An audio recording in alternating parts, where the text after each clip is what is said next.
안녕하세요. 얼마 전 파혼하게 된 저희 이야기를 하러 왔습니다. 정확히는 세상에 온갖 똑똑한 척은 다 하더니 속이 뻔히 보이는 잔머리 굴리다가 파혼당한 제 남자친구 이야기를 해보려고요. 연애하면서 다퉜던 적이 한 번도 없던 게 아니다 보니 어느 정도 서운한 일이라면 그러려니 하고 넘길 수 있었어요. 그런데 이건 뭐 결혼하는 김에 한몫 잡아보려고 작정이라도 한 건지. 속이 뻔히 보이는 사람인데 몇 년을 연애했던 간에 그걸 알고도 결혼하면 평생을 두고 후회했을 거예요. 아버지 안 계신다고 해서 제가 팔려가듯 결혼을 하는 것도 아닌데 말이죠. 끝까지 아득바득 우기는 통에 그나마 남아있던 정남이까지 뚝 떨어져 버려서 이참에 시원하게 정리했습니다. 말씀드렸다시피 저희 아버지께서 제가 어릴 적에 일찍 돌아가셨어요. 어머니께서 혼자서 저 키우신다고 엄청 고생을 하셨죠. 집안 살림이며 직장이며 혼자서 고군분투하시는 와중에도 제 공부하는 것까지 다 챙겨주셨어요. 그걸 알기에 어머니께 더 애틋한 마음을 가지고 있습니다. 남들보다 더 각별한 모녀관계라고 자부할 수 있을 정도로요. 어려운 상황임에도 어머니 덕분에 걱정 없이 공부할 수 있었고 그 덕에 대학에도 들어갈 수 있었어요. 아버지 살아계실 적에 모아놓은 돈이 어느 정도 있었어서 저희 집이 대학은 꿈도 못 꿀 만큼 찢어지게 가난한 상황은 아니었지만 그래도 어머니 덕분에 대학교 들어가서도 학비나 생활비 신경 쓰지 않고 맘 편히 공부할 수 있었습니다. 그 덕에 졸업도 무사히 할 수 있었고 졸업 후에는 학교 선배의 동물병원에서 곧바로 실습도 시작할 수 있었죠. 실습이라 할지라도 월급이 적은 편이 아니었다 보니 이제부터는 제가 어머니께 효도를 할 차례라고 생각했어요. 그동안 아낀다고 못 해본 외식도 해보고 쉬는 날 활용해서 당일치기 1박 2일로 어머니랑 국내 여행도 다니고 그런 식이었죠. 그렇게 저도 어느 정도 경력이 쌓이고 나서는 저도 제 병원을 열어보면 좋겠다는 생각이 들어서 비는 시간 틈틈이 활용해서 상가를 보러 다녔습니다. 하지만 그 비용이 말도 못할 정도로 엄청났어요. 살던 동네 근처에서 시작해 욕심을 버리고 그나마도 비용이 저렴한 경기도 구도심까지 찾아봤지만 월세 조건이 만만치 않았습니다. 그래서 개업을 포기하려던 찰나에 어머니께서 같이 어디 좀 다녀오자면서 저를 데리고 나가셨어요. 저를 데려가셨던 곳은 부동산이었습니다. 아버지께서 돌아가실 때 나온 사망보험금이 있었는데 그 돈을 그동안 저 모르게 굴리고 계셨다고 해요. 투자에는 워낙 초보셨다 보니 많은 수익을 내지는 못했지만 제 병원 차려줄 만큼은 되니까 걱정 말라시더라고요.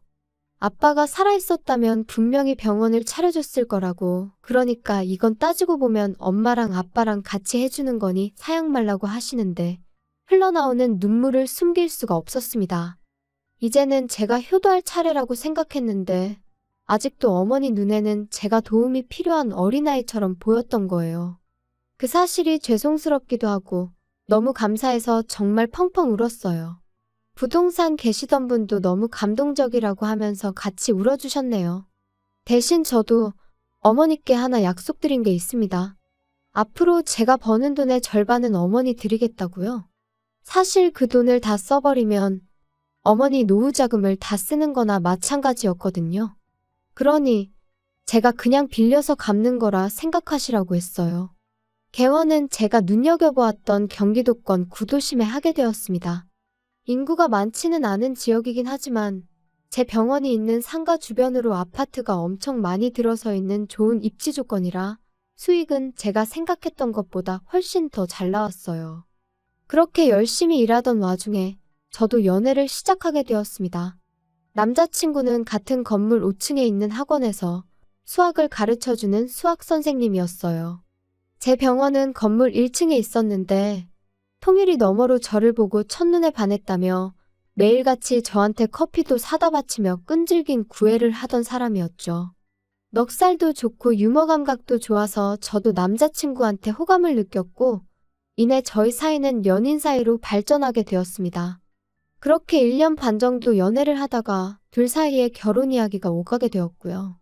너무 늦은 건 아니었지만 둘 다 나이가 있다 보니 결혼 이야기가 나오기 전에도 종종 서로의 미래에 대해서 이야기를 자주 나눴었습니다. 그 당시에 나눈 이야기들이 결혼과 연관된 이야기이긴 했지만 그때 당시에는 결혼 약속을 했던 사이가 아니었다 보니 서로 이야기를 나누면서 가치관으로 부딪힐 일이 전혀 없었죠. 결혼 약속을 한 이후에도 나누었던 이야기들이 있으니 모든 게 순조로울 줄 알았지만 남자친구의 어머님, 그러니까 예비 시어머니가 될 뻔했던 그 욕심 많은 사람이 나타나면서 언제 그랬냐는 듯 조금씩 모든 게 틀어지기 시작했어요. 예비 시어머니는 왕년에 유치원 보조교사 일을 하셨다고 합니다. 그 아들인 남자친구도 지금 학원 선생님을 하고 있다며 당신들 집안이 교육자 집안이라는 얼토당토하는 논리를 펼치셨어요. 그때는 그냥 남자친구의 밝은 성격이 코에 걸면 코걸이, 귀에 걸면 귀걸이, 좋은 게 좋은 거라고 맘대로 생각하는 어머님을 닮아서 그렇구나 하고 좋게 생각하려고 했었죠. 그런데 수의사인 저를 약간 깔보는 듯이 말을 하더라고요. 내가 어디서 들었는데 수의사 공부도 쉬운 게 아니라더라 하면서 그 정도 머리면 차라리 사람 고치는 의사 공부를 하던가 아니면 돈 잘 버는 한의사 공부를 하지 그랬냐고 빈정거리듯 말을 하더군요. 똑같이 칼질하고 주사 놓고 하는데 너무 명예가 없는 거 아니네 어쩌네 저쩌네 하면서요.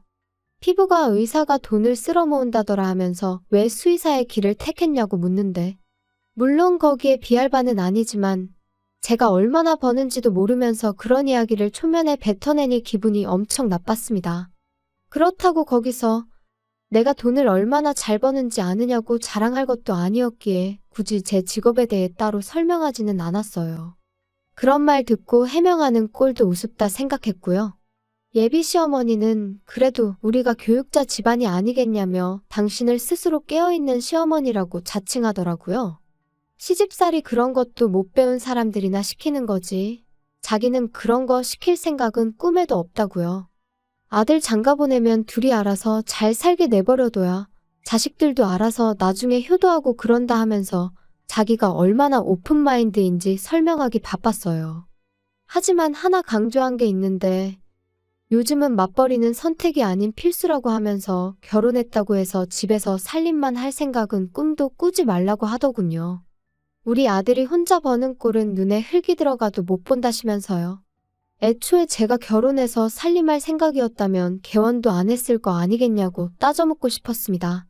쉴 생각은 추호도 없었는데 그것보다 더 기분이 나빴던 건 역시 저를 학원 선생님인 남자친구보다 밑으로 깔고 보는 예비 시어머니의 태도였어요.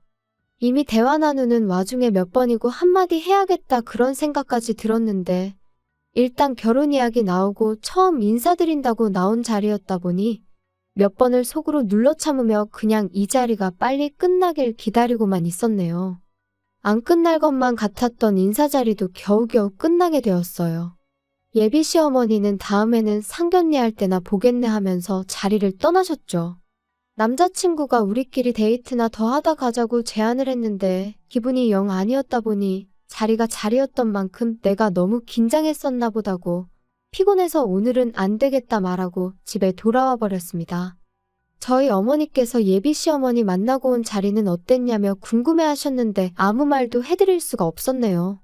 그냥 남자친구한테 했던 말 그대로 너무 긴장했어서 경황이 없어서 무슨 말 나누었는지도 잘 기억도 나질 않는다고 하고 넘겼습니다.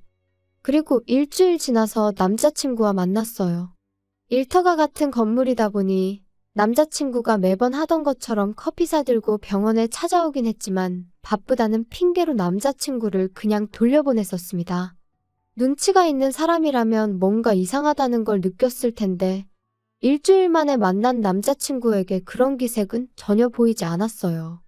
오히려 이제 우리 어머니도 만나봤으니 결혼 관련해서 좀 현실적인 이야기를 해봐야 하지 않겠냐고 들더라고요.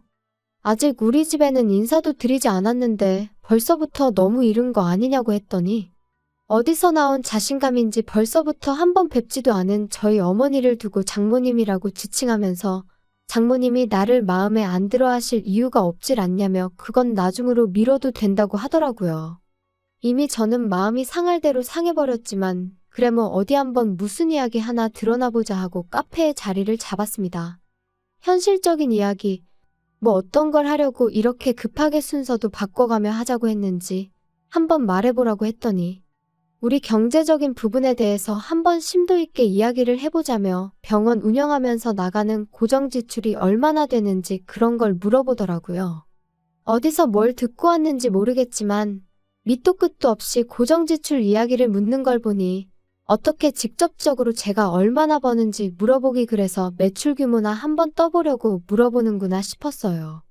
그래서 제가 말 한번 잘했다고 당신은 학원 선생님 하면서 받는 월급이 얼마나 되는지부터 먼저 말해보라고 했습니다. 남자친구는 자기가 뒤로 과외를 해주고 있는 것까지 포함하면 한 달에 350 정도 번다고 하더라고요. 자신있게 자기 정도면 또래 중에서 잘 버는 편에 속한다고 하면서 자부심을 갖고 있더라고요. 제가 개원하기 전 선배 밑에서 일할 때 받던 월급보다 낮은 금액이었어요. 개원한 지금은 비교할 것도 못 되었고요. 제 월 수입을 공개를 해서 기를 눌러줄까 하다가 그냥 물어본 대로 가감없이 있는 그대로 말해줬습니다. 어차피 말해줘봐야 고정 지출을 가지고 제가 얼마나 버는지 유추하는 건 불가능에 가까웠으니 말이에요. 제 예상대로 제가 얼마나 버는지 궁금해하는 것 같았는데 직접적으로 말을 안 해주니 도무지 감도 안 온다는 눈치였습니다. 단도직입적으로 얼마를 버는지 물어보려고 말을 이래저래 돌려댔는데 눈치는 챘지만 일부러 말은 안 해줬어요. 저희 어머니 만나는 것도 건너뛰고 돈 이야기부터 하자고 하는데 도무지 신뢰가 가질 않아서였기 때문입니다. 아무튼 제가 계속 대답을 회피하니 남자친구가 더는 안 되겠는지 숨겨둔 비장의 카드를 꺼내들더라고요. 우리 결혼하면 자기가 신혼집을 해오겠다면서요. 그런데 그 해오겠다는 신혼집이 이야기를 들어보니 지금 혼자 살고 있는 오피스텔을 말하는 거였습니다. 남자친구가 원래 본가는 서울인데 직장 출퇴근하기가 여간 불편해서 이쪽 동네에 새로 지어진 오피스텔을 전세 대출로 살고 있었거든요. 직장에서 걸어서 5분 거리이기도 하고 이보다 신혼집으로 더 좋은 조건이 어디 있겠냐고 하더군요. 대출도 정부 지원 상품이라 금리도 싸게 받았고 풀옵션의 8평이긴 하지만 복층 구조라서 실내도 넓게 빠졌다고 자랑처럼 말을 하더라고요. 저도 신혼부부라고 해서 무조건 아파트 자가로 들어가서 시작해야 한다고 생각하는 사람은 아니었으니 그 부분에 대해서는 오케이 했습니다. 처음부터 크게 시작하는 것보다 작게 시작해서 조금씩 넓혀가는 것도 나쁘지 않겠다 싶었거든요. 그런데 말이 점점 이상한 쪽으로 흘러가더라고요. 벼랑간 남자친구가 혼수는 어떻게 해올 거냐며 생각지도 못한 이야기를 꺼내왔거든요. 당신 오피스텔 풀옵션이라고 하지 않았냐, 그리고 8평짜리 오피스텔에 무슨 가구를 놓겠다고 혼수 이야기를 하느냐고 되물었어요. 남자친구는 당장은 안 쓰더라도 남자가 집을 해오는데 여자가 혼수를 해오는 건 기본 중에 기본 아니겠냐고 되묻더라고요. 아니, 풀로 대출받아서 전세로 살고 있는 집을 가지고 자기가 집을 해온다고 말을 하면서 나는 내 돈으로 혼수를 해오라는 게 말이나 되냐고 따졌죠. 또 자기가 불리해졌다 싶었는지 제 말에는 입을 싹 닫더라고요. 한참 두 사람 사이에 정적이 일다가 남자친구 혼자 안달이 나서는 횡설수설 끝에 본론을 딱 말해왔습니다. 아까 말해준 고정지출에 대출금이 하나도 없던데 어디서 그런 큰 돈이 생겨서 빚도 없이 병원을 개원했느냐고요. 그래서 그것도 숨김없이 전부 있는 그대로 말해줬습니다. 아버지 사망보험금에 어머니가 재테크한 돈 합쳐서 개원해주셨다. 대신 내 월 수입의 절반은 어머니한테 전부 드리고 있다고요. 남자친구는 그제서야 제 월 수입이 높다는 걸 감을 잡은 모양이었어요. 은근슬쩍 하나씩 물어보는 질문들이 다 그런 걸 염두에 두고 묻는 것처럼 들렸습니다. 어머니께 월급의 절반을 드리고 있는 건 어머니 노후자금으로 병원을 오픈한 거라 빌린 돈을 갚는 개념으로 드리고 있다고 말을 해줬죠. 그러고 나서 남자친구가 말 잘했다고 하면서 부모님 노후에 대해서도 지금 같이 이야기를 해보자더군요. 그러면서 대뜸 저한테 물어보기를 결혼하면 우리 부모님한테는 얼마를 드릴 생각을 갖고 있는지 좀 알려달라고요. 또 뭔 소리를 하나 싶어서 당신 월급 350에서 얼마를 드리려고 그런 말을 꺼내냐고 물었더니 당신은 장모님께 수입의 절반을 드리고 있다는데 나도 200 정도는 드려야 하지 않겠냐고 하더군요. 그래서 제가 그럼 양가에 매달 400씩 드려야 한다는 소린데 그러면 양가 부모님한테 드리는 돈만 해도 당신 월급보다 더 많아지는 거라고 따졌죠. 그랬더니 남자친구가 정색을 하면서 왜 400이냐고 내가 200 드린다고 하지 않았냐고 따지고 들더군요. 당신이 먼저 부모님께 얼마 드릴지 묻지 않았냐고 당신 집에 200 보내면 나도 우리 집에 똑같이 200 하는 게 이치에 맞는 거 아니냐고 바로 따졌습니다. 그랬더니 아까까진 얼굴 한번 못 본 우리 엄마를 장모님이라고 부르던 남자친구가 마음이 급하니까 본심이 나왔는지 니네 엄마는 지금 네 월 수입의 절반을 받는다고 하지 않았냐고 하는 겁니다. 내가 말해주지 않았냐? 우리 어머니께서 노후자금 털어서 병원 차려주신 거고 나는 지금 그 돈을 갚고 있는 거라고요. 남자친구는 대번에 가족끼리 그런 게 어딨냐며 맞받아치길래 당신 어머님은 그럼 아들 월급의 절반도 넘는 금액을 진짜 용돈으로 받아간다 하시더냐고 그런 가족은 세상에 또 어딨느냐고 제가 반격을 했어요. 남자친구도 자기가 얼마나 얼토당토하는 억지를 부리고 있는지는 어렴풋이 알고 있는 것 같더라고요.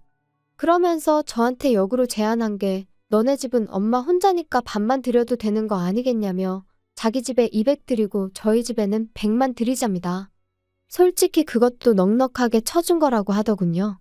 자기네야 부모님 두 분 다 계시니 외식도 더 자주 하고 외출도 더 자주 할 텐데 돈이 넉넉히 필요한 게 당연한 거지만 장모님은 혼자 계시니 돈 쓸 일도 거의 없지 않냐고 하더라고요. 식당도 혼자 오는 사람은 안 받아준다고 외식할 일도 없고 그렇다고 혼자서 여행을 다니시겠냐 뭘 하시겠냐면서요. 이야기하는 내내 싸우고 싶지 않아서 그냥 참고만 있었는데 너무 어이가 없어서 뭐 그딴 계산 방식이 다 있냐고 그럴 거면 차라리 생활비만 절반씩 내고 각자 수입은 알아서 관리하는 걸로 하자고 했어요. 부모님도 자기 여유도 내서 마음에서 우러나오는 만큼 하면 되는 거 아니겠냐고요. 그랬더니 부부 사이에 그게 가당키나 하냐며 그렇게 다 각자 할 거면 룸메이트로 살지 결혼은 왜 하는 거냐고 큰 소리를 떵떵 치는 겁니다. 그리고 그때 저도 정신을 차렸어요. 이미 대화로는 해결할 수 없는 상황까지 와 있다는 걸 그제서야 알았습니다. 결혼하고 나면 내 돈을 자기 집에 퍼줄 생각뿐이구나 라는 사실을 말이죠. 그도 그럴 것이 생활비다 뭐다 이런 거 다 주고 나면 남자친구 월급으로는 자기가 쓸 자기 여윳돈을 전부 포기하고 부모님께 드려야 하는 거나 마찬가지잖아요. 난데없이 우리 집에 인사하는 것도 건너뛰고 돈 이야기부터 하자고 했을 때부터 알아봤어야 했는데 싶었죠. 더 하고 싶은 이야기는 없고 결혼에 대해서는 우리 조금만 더 생각해보자고 하고 자리에서 일어났어요. 남자친구가 병원에 자꾸 들러서 이야기 좀 하자길래 이러지 좀 말라고 자꾸 찾아오면 영업방해로 경찰에 신고하겠다고까지 했습니다. 그 후로 일주일 조금 지나서 남자친구 어머니한테서 전화가 왔어요. 전화 받으니 저를 우리 며느리라고 부르시더라고요. 남자친구한테 이야기 못 들으셨냐고 결혼 이야기는 다시 신중하게 생각해보기로 했다고 대답했죠. 남자친구 어머니는 이대가 교육자 집안인 곳과 사돈 맺기가 어디 쉬운 줄이나 아냐고 하더라고요. 아들한테 이야기 들어보니 그깟 돈 몇 푼 때문에 투닥거리 한 것 같은데 그거 아끼려다가 우리 아들 놓치고 평생을 후회할 수도 있다길래 제가 한마디 했습니다. 내 수입이 얼마인지도 모르고 깔보다가 어디서 수의사 돈 잘 번다더라 하는 이야기 듣고 아들 시켜서 제 돈 빼먹으려고 하셨던 건 아니냐고요. 공부만 하느라 사람을 세상 물정도 모르는 호구로 생각하셨나 본데 제가 바보도 아니고 믿지는 장사는 하기 싫다고 제 돈으로 재미 좀 보려고 했나 본데 누가 누구를 놓치고 평생을 후회할지는 한번 두고 봐야겠다고 한마디 해줬습니다. 그리고 어디 가서 교육자 집안 그런 말도 하지 말라고 했어요. 아들이 수학 선생님 하고 있으면 뭐하냐고 문제집은 잘 풀어도 돈 계산 그렇게 못하는 사람은 처음 봤다고요. 그런 사람들이 자기를 교육자라고 하고 다니니까 사람들이 요즘 선생님들 우습게 보는 거 아니겠냐고 진심 어린 충고 한마디 해주고 전화 끊어버렸습니다. 이번 일로 하나 배운 게 있다면 무작정 대화를 길게 한다고 해서 답이 나오는 게 아니라는 것 같네요. 애초에 풀대출 받아서 살고 있는 전셋집을 두고 그것도 8평 원룸을 신혼집 해오는 거라고 혼수는 뭐 해올 거냐 물을 때부터 걸렀어야 했는데 어떻게 대화로 풀어보겠다고 제 시간 쏟고 마음 쏟고 그랬는지 모르겠어요. 어머니 혼자시라고 생활비도 반만 드려야겠다던 것도 다시 생각해보니 어이가 없네요.